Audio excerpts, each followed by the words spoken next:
Pwede po ba ma-pre-terminate ang Pag-ibig One or Pag-ibig regular savings ko?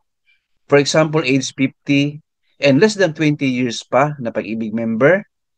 Answer, based po sa guidelines ni Pag-ibig Fund, na pagtanungan natin ito sa PACD officer nila, the answer po is yes.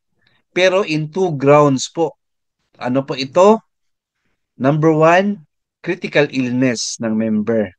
Opo, kahit hindi pa age 60 and hindi pa 20 years Pag-ibig member or wala pang membership maturity, pero the reason po for withdrawal of savings and pre-termination ng Pag-ibig One is critical illness ng member, like may cancer po siya, pwede po makuha, ma'am and sir.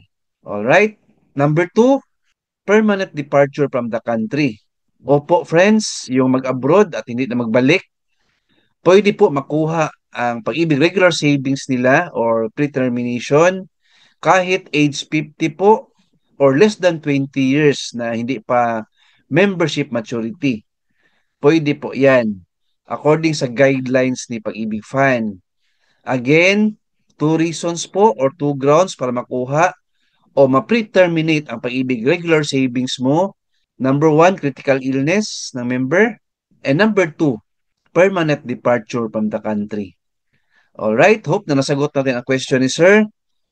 Keep watching my YouTube channel, Sir. Please like, share this video, and subscribe my YouTube channel. Thank you, God bless, and two thumbs up.